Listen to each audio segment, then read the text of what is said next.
Thank you, Lisa, and thank you for a great conference, colloquium. We are going to continue the storytelling. My approach is from law, but I'm trying to pull my thumb drive out before I forget. I'm trying to knit some of these stories together. They're more or less Canadian issues, events, strengths, weaknesses, and as we go through, I'll try to keep a common theme. What I'll be talking about is context for sport in Canada, which I think is quite different than in Australia. Our big sport, our biggest industry in sport is ice hockey, which we just refer to as hockey. So if I just say hockey, that's what I mean. We'll talk a little bit about violence, how that game has changed, and how it is a big business. We had an event, we had the Olympic Games, Winter Olympics, in 2010 in Vancouver, and women sued in Vancouver court the IOC to have a ski jumping event included, and they were not successful in that. Talk about that, but IOC probably doesn't like listening to courts of national countries and be told what to do, but they did add it to the next Olympic Games in Sochi, at least one event. Ben Johnson, a Canadian, 30 years ago, I think arguably kind of started the doping issue.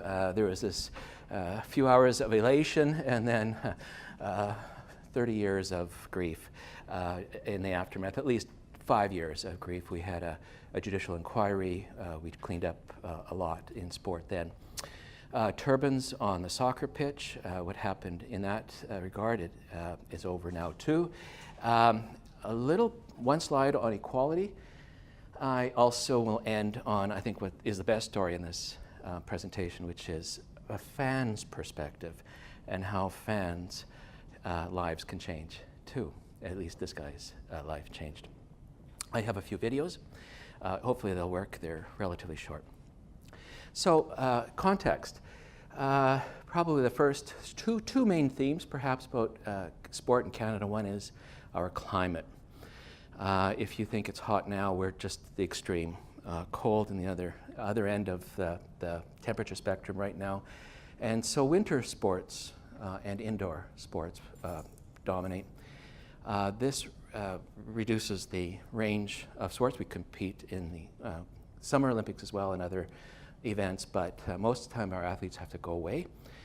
If they're golfing or they're sailing or they're doing a typical summer sport, they have to leave, usually if they want to do it year-round, they have to leave Canada for that.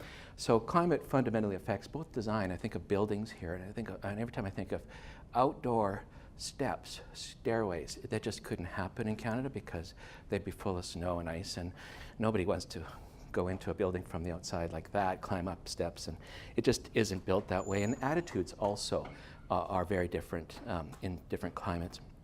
I was thinking just about Christmas. I came here just 4 weeks ago. We had a very cold Christmas, a lot of snow. We're having a lot of snow this winter.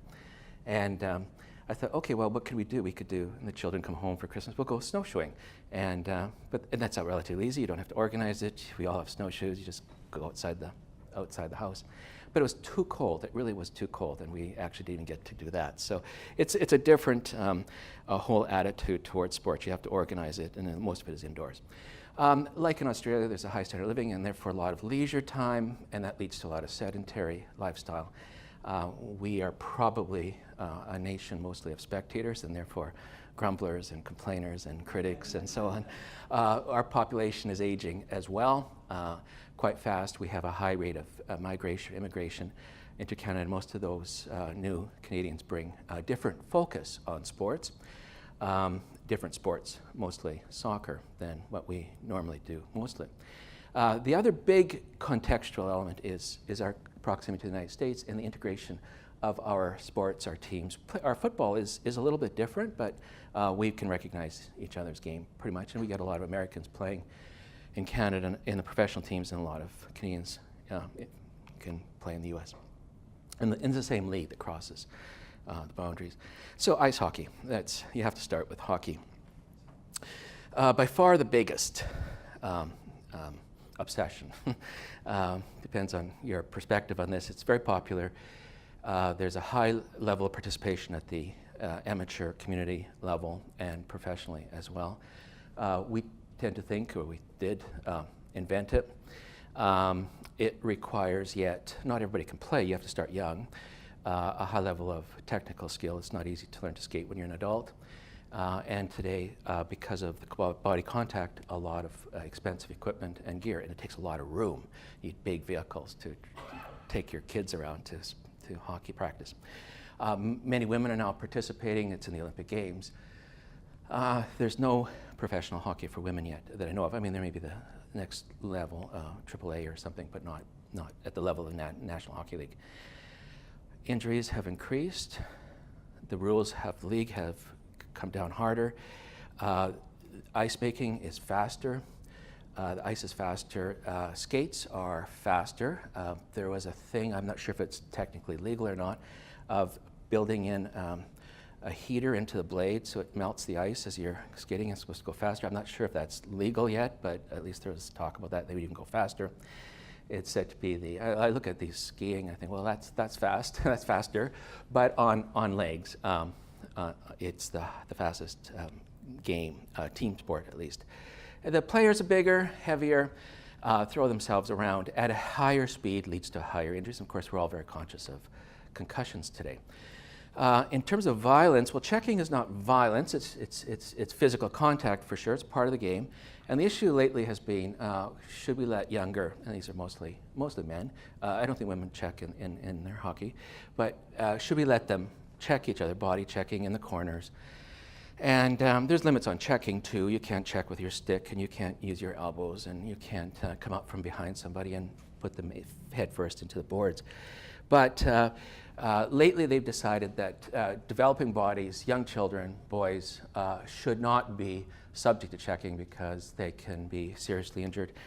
Then the question becomes, so they banned it under 13, which we call Pee-wee and Bantam.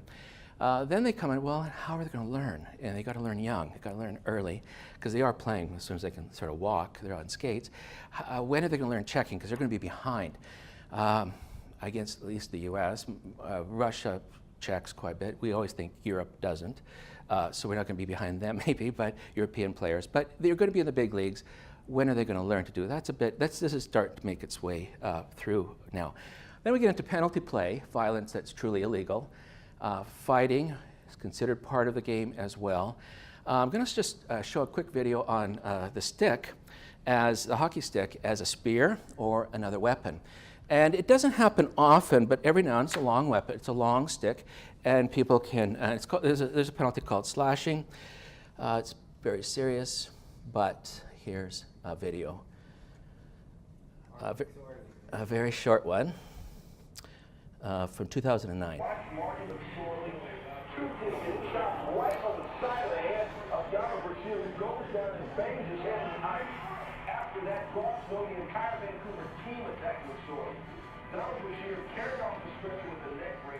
So it's a fairly small, quick event.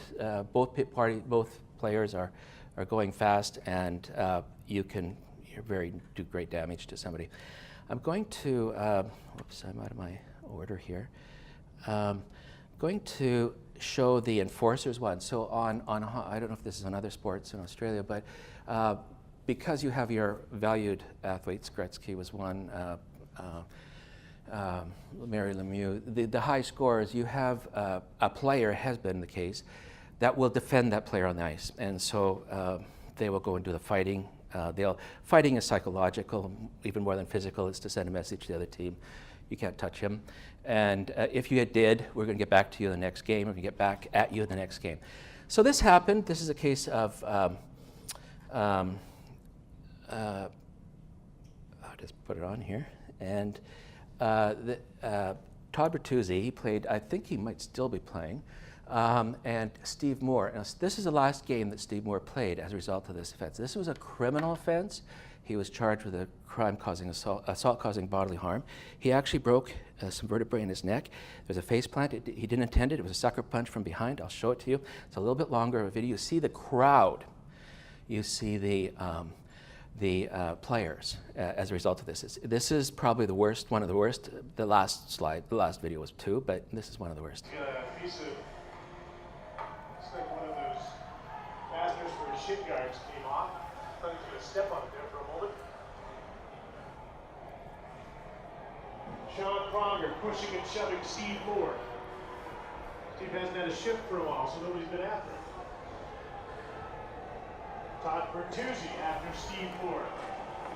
Grabs his shoulder, having a little chat with him, grabs his square, gives him a whack, and so that happened. We'll see that with cameras on it, but that happened sort of off this shot. You just see him down now. We're going to see the actual hit because there's another angle. But when they were calling this, they didn't know how bad it was. They probably didn't even see it, the commentators. But it was very, very serious.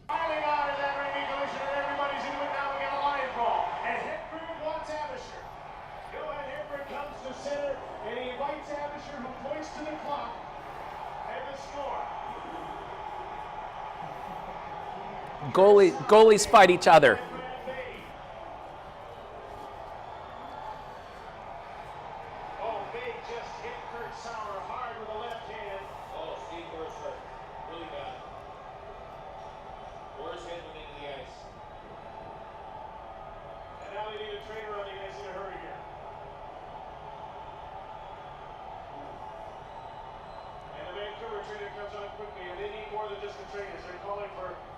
Medical help for Steve Moore.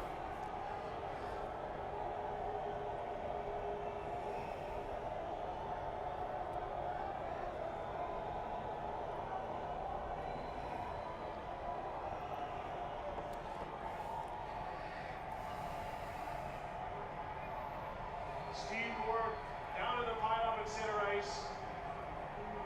And it sends Colorado bench.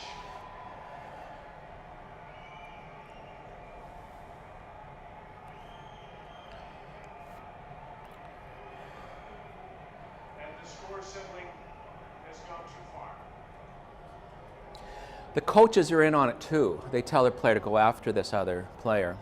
So that's why he was smiling. It was a get even event for sure.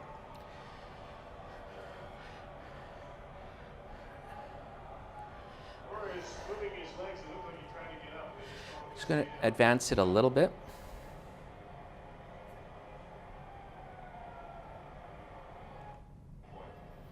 So that's the sliding after. Here's the punch.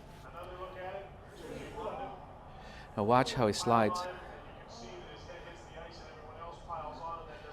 Quite a long distance. And that's likely to cost Todd Bertuzzi. So he got a game misconduct. He was out of the game. He was out maybe the rest of the season. He was fined and his team was fined. And I mean, the team was fined, I don't know, $1 million or something like that. Fans in this building all standing and quietly watching the scene.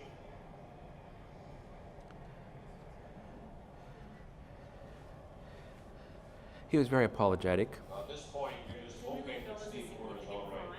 In comparison to other fines? Was that a significant fine? Yeah. Yeah. You know, the player himself got a discharge. He just community service and probation for a serious assault. The coach, the team, again, $1 million or something, and that fine was to the league.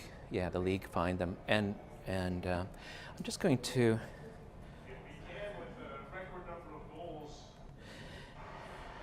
So he's being stretchered off.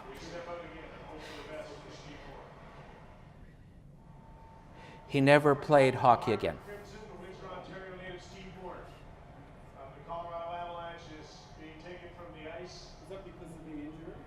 Yeah, yeah. He broke his vertebrae.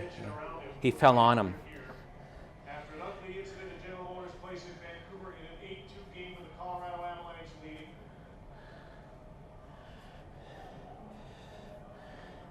Just want. A game that meant so much for both teams in the standings that one wouldn't have predicted anything like this, but it got out of hand in the score early, so score settling started, and it's ended with this ugly incident at Todd Bertuzzi out of the game.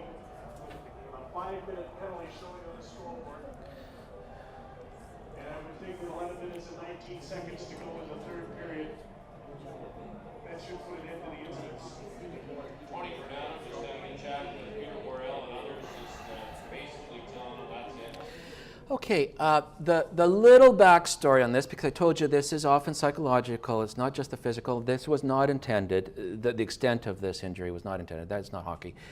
But Moore had done a cheap shot on that team's big scorer, Mats Naslund, the last time they played in LA or something. And so they keep score, that kind of score too. And he had a target on his back this time. I think everybody knows that. I mean, it's talked about, it's understood, there's enforcers. And, but they didn't know it was going to go that far or get that serious and happen that way. And I actually do a case on this because you had the league doing regulation enforcement. So they find the player, they find the team, they suspended the player. We had the criminal law, and then you had the personal injury action after. And that, after, I think this is 2003 or something, that was just settled about a year ago. And of course, there's no disclosure. So we don't really know what happens, but it would have been a lot of money because it was a game-ending injury. Okay, I'm going to just continue. That's so. Other than the farm leagues, the feeder league into the majors, there's 7 national hockey league teams in Canada.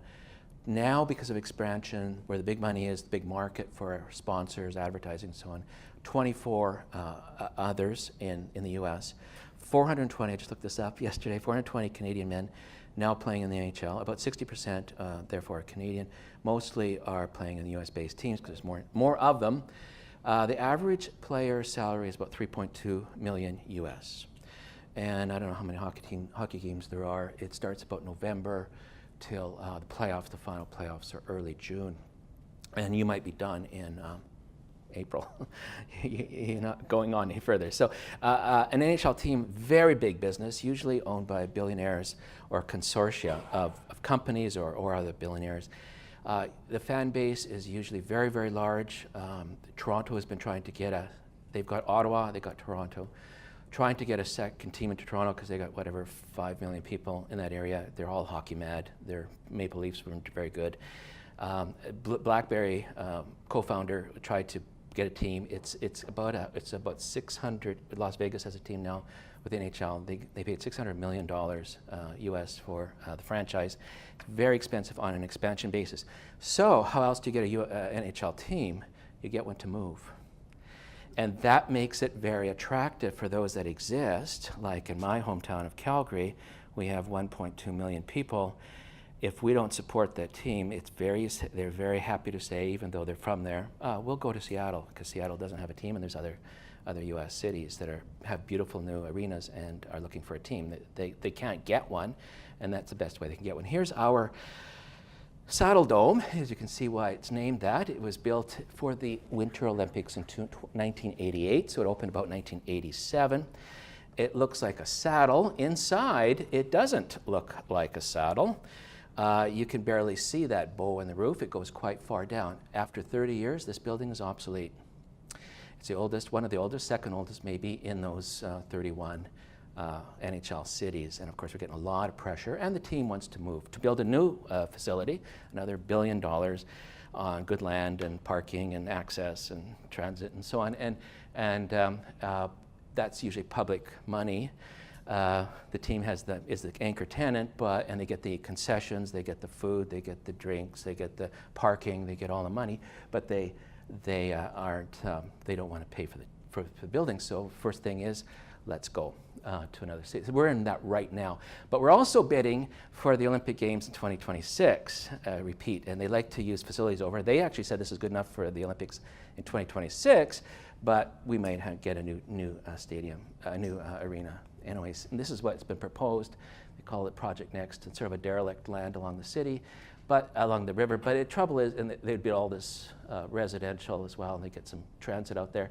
The trouble is, that's on environmentally contaminated land. A creosote plant was there, railway ties, and it's going into the river, so it has to be cleaned up, and nobody knows how much that's going to cost.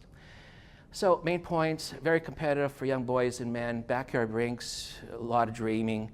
There's a shortage of real organized ice time. Kids are getting up at 3 in the morning to practice hockey. They start very young, they have a dream. Parents are unrealistically high expectations. They drive their children very hard. They can be very abusive to coaches, other parents, officials. Less than 1.1% make it to NHL.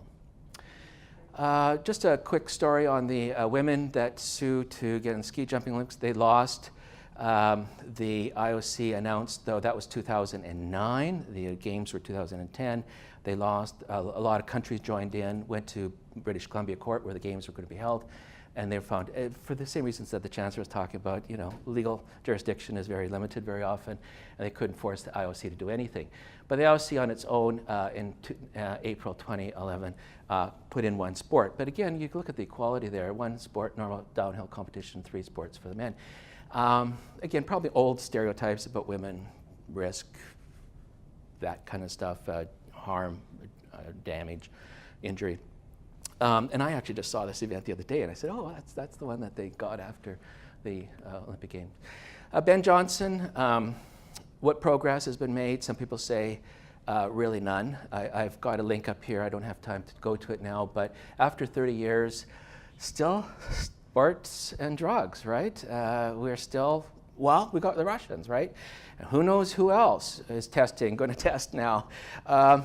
It hasn't progressed much. They're trying to. We had Lance Armstrong. We try to. Things are getting more, hide and seek, but it was a national disgrace. We had a judicial inquiry. We have the anti-doping agency founded in 1999 by Canadian Dick Pound in Montreal. He was the first president. But we still have the problem. We probably always will have that problem. Turbines on the soccer pitch. In Quebec, in 2013, Quebec said, which I would say they have at that province a little bit of a problem with multiculturalism, put it nicely, and religious headdress, and work, in workplaces, and so on. And so now it came to the sports field, and we had women with the scarf, we had men with turbans, and they said, no, we can't do that. Now, the ostensible reason given was safety. If you've got those things flying around, it's not the same as tight uniforms or whatever that people are playing, and people could be injured.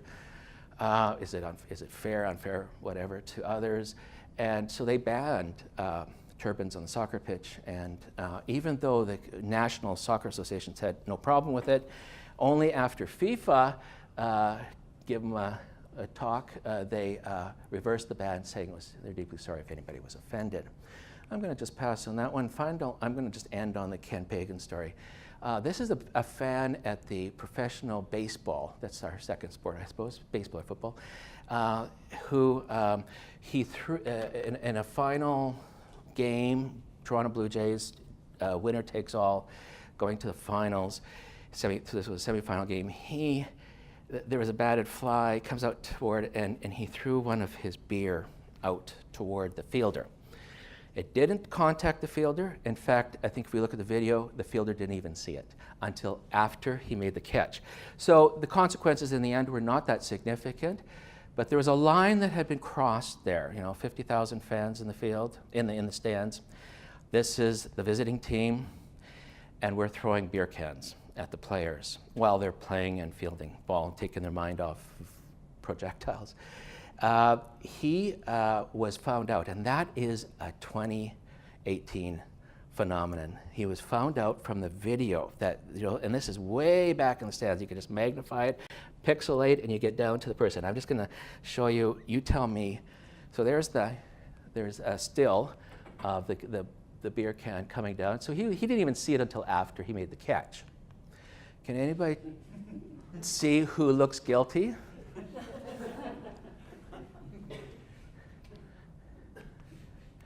And he says, my life will never be the same because so much happened to him while they were hunting him down, identifying who it was. All those images were up in the press and the newspapers front page. Eventually someone was going to turn him in. He disappeared fairly shortly after that picture was taken. He knew he didn't want to be around there. There was such a commotion in the stands. I see even Australian news covered this last summer, our summer, August 2017. Video interview. I'll leave this with you because I think videos, these will be available. But he was a really decent guy, if you can say that. 42 years of age. He was a journalist. He was a sports fan. Yes, he was drinking, and that was a contributing factor. And he just momentarily lost it, and it changed his life. Criminally charged for mischief, pled guilty, no record. He did some community service, 100 hours of community service, probation. I don't know if he paid a fine or not like that. He lost his job. As a journalist, he was working for the company that put up, they didn't know it was him, that put up a reward. Then they found out it was him. That's pretty embarrassing. And they put up a reward, and they fired him, sacked him immediately. He has not worked as a journalist again. He's working as a laborer. And this is well over a year later. And he says, he writes this, there's a great story on this. You can just Google it. He writes that he has, people are still, social media and so on, are still harassing him about being a jerk for doing this. People are very passionate about sports. That's sort of my last conclusions. It's visceral. It's visceral. It's inextricably woven into who they are. They live for this stuff, and there are demands for redress, criminally, regulatorily, and strong passions. Today with mobile phones, you're not going to be able to hide. Videography, photography, people spend their life finding you. There was a bit of a cultural or a nationalistic pride as well in not being, outing this person who embarrassed Canada, Canadians team. Cyberbullying, he suffered social media impacts. He's still getting threats and nasty emails. There's no right to be forgotten, and that is my time. Thank you very much.